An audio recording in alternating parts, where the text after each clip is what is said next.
So let's kick off with Tyson talking about the size side of things. The fact that a cruiserweight can't really step up and beat an elite big heavyweight, and that's his default setting.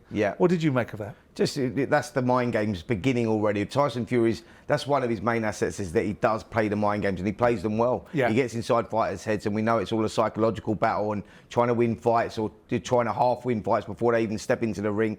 Alexander Usyk's a little bit too smart for that, but that was Tyson Fury doing what he does best. I think reading his body language from the press conference the other day, I think he looked fantastic, and a happy fighter is a dangerous fighter. And the way that he was talking, you know, the way that he was relaxed, he was opening up. We've seen him a little bit more tense and a little bit more uptight in previously, but yeah, he looks switched on. He looks like he's on the game, that is for sure. You know, when he's talking about the history of the sport and cruiserweights getting found out as they step up, sort of disagree with that, if I'm totally honest, because you're talking about Evander Holyfield. We use Evander Holyfield as an example, and you look at Evander Holyfield.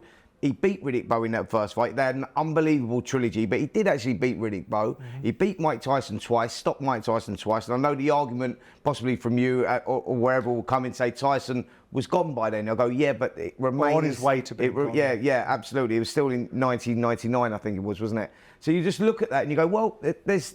But I will tell you, Spence, I went to both the Holyfield-Lewis's fights, right? I went to the Madison Square Garden. And Holyfield-Lennox Lewis. A lot of people felt he won the first fight as well. No, Holyfield didn't win the first fight.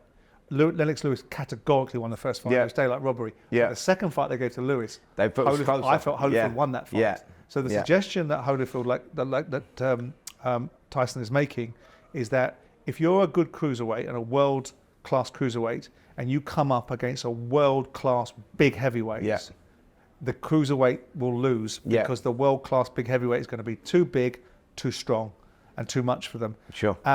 And to some extent, that argument stacks up in some respects, but it doesn't in others, does it? No, exactly that. I mean, you're opening up a debate there, and people will feel one way or the other. In this instance, by the way, with these two fighters, and with Tyson Fury not just being a giant of a man, but his boxing IQ and the way that he fights, and he knows the way that he's... And the talk that he's been talking as well, talking about the body shots, and he's a crybaby when he gets hit to the body, and this is his weakness. Well, that was Frank. And I've got, but Frank said that, didn't he? Tyson said that as well. We've been in past interviews.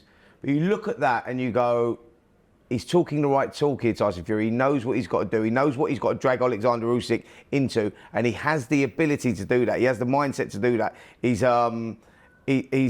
clever enough to do that. But it was a presser solely for creating a landscape of playing with Alexander Usyk's mind from number of perspectives. By starting this discussion, he's starting to seed into the mind of the people around Usyk and Usyk himself.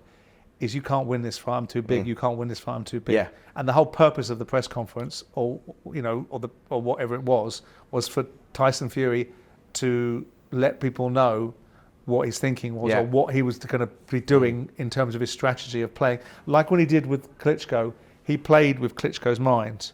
But in a different way, he made Klitschko think he was a loon coming in a Batman outfit, and completely. I mean, I still think the best line of all times is "I'm going to lick that."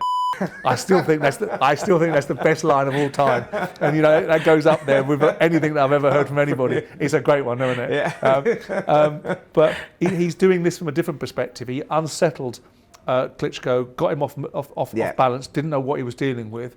Started singing before in live workouts. Did the thing that I did, running a Batman outfit. Now he's going at Usyk a different way, but he's also beyond the cruiserweight debate and that argument. About the fact that a good big one will always beat a good small one. Well, there was also this real, and I haven't seen it for a while from Tyson Fury, this relaxed self-assuredness and humour, and not stupid humour, humour where he's calling everybody a hater. There was an observation about haters. People criticising you doesn't mean they hate you, Tyson. And I think he kind of approach that. He did make a good point of saying that I'll be the person that's remembered in history, not the people that criticise me. And I think that's a fair point. Yeah, absolutely. Right? But he also then went on to say that criticism, productive criticism, is something you can listen and take on board, which is what most people have done with him, by the way. Absolutely. And he called them haters. But his mannerisms and his approach to this fight is, like you say, he seems in such a good place. You go, You know, I think that he was saying one of his worst fears coming into this fight, one of his worst fears is that he's actually ready now, today. Yeah, I heard that. And he goes like, you know, he goes like, my thing now is about just keeping it there, not going over the top. Because I've got to tell you, if a fighter overtrains, it's like you go right back to the beginning. So, you know, I mean, he's mentally, physically in a really good place. The cut really could have been a blessing in disguise for him, because picking up that cut may have give everybody the kick up the arse that they needed, and maybe give him the time that he needed. Because, but he knew, like Frank said on Saturday, Simon, Frank said on Saturday, it's not now just a battle of losing the weight with Tyson Fury. He started this camp with the weight down already, so that's why he's in such a good place, because he's had that time to work on everything else. But each has it has a yin and a yang. Now there's a potential worry that, you know, that he's ready now and could be doing things in the next 5 or 6 weeks that ultimately take him off the boil.